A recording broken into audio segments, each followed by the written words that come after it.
यहाँ एक तरफ सफाई कर्मचारी अपनी मांगों को लेकर हड़ताल पर बैठे हैं। पूरी दिल्ली के अंदर सफाई कर्मचारियों ने काम बंद हड़ताल कर दिया है। दिल्ली कूड़ा कूड़ा होती जा रही है। वहीं एक घोटाला एमसीडी का सामने आया है। कई महीनों से एमसीडी का जो पार्क है उस्मानपुर फ्लैटों के अंदर, वहां पर कूड़ा गाड़ी और खाद बनाने की मशीनें कई महीनों से बारिश में खुले में पड़ी हुई हैं। यह खुलासा समाज सेवी मुकेश व्यास ने किया है। जब हमने मौके पर जाकर देखा तो करोड़ों रुपए के प्रोजेक्ट जो एमसीडी ने गाड़ियां और मशीनें खरीदी हुई हैं वो खुले में पड़ी हुई हैं, जिनके अंदर जंग लगना शुरू हो गया है। पूर्वी दिल्ली नगर निगम के अधिकारी बड़े बड़े दावे करते हैं कि हमने स्वच्छ और सुंदर दिल्ली बनाने के लिए कई मशीनें खरीदी हैं, कई प्रोजेक्ट लगा रहे हैं, मगर सच्चाई ये है कि मशीनें और प्रोजेक्ट सिर्फ कागजों पर ही चलते हैं और जमीनी हकीकत यह है कि ये जो प्रोजेक्ट है वो पार्कों के अंदर धूल फाक रहे हैं। ईडीएमसी ने जितना भी साजो सामान खरीदा है वो सभी पार्कों में पड़ा हुआ है और धूल फाक रहा है। जमीनी स्तर पर कोई भी काम नहीं हो रहा है और पूर्वी दिल्ली गंदगी से पटी जा रही है। सच्चाई यही है। महीनों से पार्कों में पड़े यह कंटेनर और मशीनों को दिखाते यूनियन नेता श्री मुकेश वैद, इनका साफ साफ कहना है कि यह मशीनें करोड़ों रुपए के प्रोजेक्ट की है, जनता के पैसे की बर्बादी हो रही है, मगर दिल्ली के किसी भी कोने में इन कंटेनरों को या इन मशीनों को नहीं लगाया गया है। अधिकारियों की अनदेखी के कारण आज जनता कूड़े के बोझ के तले दबी जा रही है, चाहे वो गाजीपुर लैंडफिल हो या दिल्ली का कोई कोना। दिल्ली के अंदर कूड़े के पहाड़ बनते जा रहे हैं, मगर इन मशीनों को जो कूड़े को खाद बनाती है इनको कहीं भी नहीं लगाया जा रहा है। ये कहीं ना कहीं अधिकारियों के भ्रष्टाचार को उजागर करती हैं।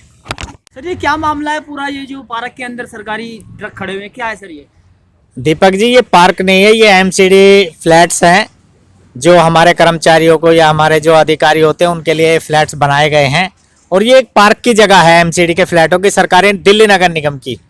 तो दीपक जी, मैं बताना चाहता हूँ कि हमारे कर्मचारियों को वेतन नहीं मिल रहा 2-2, 4-4, 6-6 महीने से, पर इन लोगों ने हराम का पैसा कमा करके देखो 6 महीने से ये कितना बड़ा प्लांट और ये कितनी गाड़ियां और कितने करोड़ की ये गाड़ियां होंगी। और ऐसी आरआर डिपो में मैं आपके साथ चलूंगा, आरआर डिपो में भी गाड़ियां खड़ी हैं। तो इस तरह से दीपक जी, इन लोगों ने जो पैसा था कर्मचारियों के वेतन का, वो कमीशन के चक्कर में ये देखो क्या हाल मचा कर रखा हुआ। हराम की कमाई समझते हैं एमसीडी के और जनता के। सर ये गाड़ी किस काम आती है? ये गाड़ी अभी इन्होंने ये खरीद कर रखी हुई है, 6 महीने हो गए हैं। कोई खत्ता वत्ता बनाएंगे, वो खत्ते में वो कूड़े को इकट्ठा करेंगे इन गाड़ियों से और उस कूड़े को इकट्ठा कर करके फिर इसका खाद बनवाएंगे। वो जो कूड़े का गाजीपुर में ढेर लगा पड़ा, वहां भी खाद की मशीन बन रही है। इनसे कोई पूछे कि आज तक तुमने कितना खाद बनवाया है और कितना खाद बेच दिया? अगर तुम्हारे पास खाद बनाने की मशीनें हैं, इतने करोड़ों रुपए के तुमने प्लांट लगाए हैं, तो उससे खाद बन रहा है और उस खाद को बेच रहे हो, तो फिर वो पैसा कहां जा रहा है? उस पैसे से कर्मचारियों का वेतन दे दो। तो ये केवल हराम की कमाई को खाना चाह रहे हैं, ये जनता की कमाई को खाना चाह रहे हैं।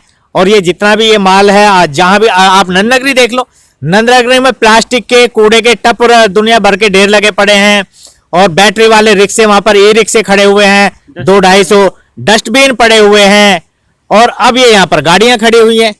तो इन सब चीजों को लेकर के अभी आपने देखा होगा शादरे में साउथ की बिल्डिंग में एक सीबीआई की रेड हुई है, वहां पर कई अधिकारी पकड़े गए हैं। ये भ्रष्टाचार का इतना बड़ा जाल है और ये जब तक खत्म नहीं होगा तब तक एमसीडी का कोई भी सुधार नहीं होगा। क्या सर ये प्राइवेट ठेकेदारों की गाड़ियां हैं? हाँ, ये प्राइवेट ठेकेदारों की गाड़ियां हैं जो आरआर डिपो में भी खड़ी हैं और यहाँ पर भी खड़ी हैं दीपक जी। और इनसे कोई पूछे कि एक कार खड़ी करने के पार्किंग के 20 रुपए ले लेते हैं 10 मिनट के, तो ये इतने दिन से खड़ी है, ठेकेदार से कम पैसा लेके यार तनख्वाह को दे दो, इनसे पार्किंग का ही पैसा वसूल लो, कुछ तो करो। तो सर इनसे पैसा ही लेते ठेकेदारों? नहीं, फ्री में दी हुई है। और एक जो हमारा एमसीडी का वो सीबीडी ग्राउंड में एक प्लॉट पड़ा हुआ, उसमें भी वो सरदार गोल्डी जी हैं कोई, जिन्होंने वो कॉन्टेक्ट लिया कूड़ा उड़ा उठाने का डोर टू डोर का, वो पूरा उनको दे रखा। अभी मुझे उसके बारे में पक्का नहीं पता है कि किराए पर दे रखा है या फ्री में दिया हुआ, लेकिन जहां तक मेरा अपना आइडिया है वो फ्री में दिया हुआ है क्योंकि सेटिंग है ना सब जगह। कहीं ना कहीं सर ये माना जाए कि ये जनता के पैसे की अनदेखी है, बर्बादी है। बिल्कुल 100% दीपक जी, जनता के पैसे की बर्बादी है और जनता को और हमारे कर्मचारियों को बेवकूफ बनाया जा रहा है। और मैं लिख कर दे सकता हूँ स्टाम्प पेपर पे कि अगर ये जो गाड़ियां ला रहे हैं, ये नए नए खत्ते बना रहे हैं, ये नई नई स्कीमें ला रहे हैं, ये डोर टू डोर कूड़े की स्कीमें ला रहे हैं, ये इनकी कोई भी स्कीम अगर साल 2 साल के बाद आप चलती हुई देख लो तो आप जो मर्जी सजा देना मेरे सर को। इसमें अधिकारी भी कुछ मिले हो सकते हैं। हाँ, अगर देखिए दीपक जी, जो मेयर वगैरह हैं ये प्रोजेक्ट पास कराते हैं और इनको पास करने के बाद स्टैंडिंग कमेटी और उससे स्टैंडिंग कमेटी से और हाउस से पास होने के बाद बजट वगैरह सब पास हो जाता, फिर अधिकारी इनको गाड़ियों को खरीदने के लिए साइन तो सारे पे अधिकारियों के होते हैं, निगम पार्षद या मेयर वगैरह के कहीं पर भी कोई साइन नहीं होते। सर आप भ्रष्टाचार के खिलाफ आवाज उठाते रहे हैं, इस मामले में भी कहीं ना कहीं आपको घपला नजर आ रहा है। बहुत बड़ा घपला दीपक जी, बहुत बड़ा घपला। आज पता नहीं चलेगा, आज के दिन पता चलेगा, थोड़ा थोड़ा इसका धीरे धीरे खुलेगा। और अब तो मुझे लगता है कि जब से मोदी जी सीट पे बैठे हैं धीरे धीरे पत्ते खुल रहे हैं।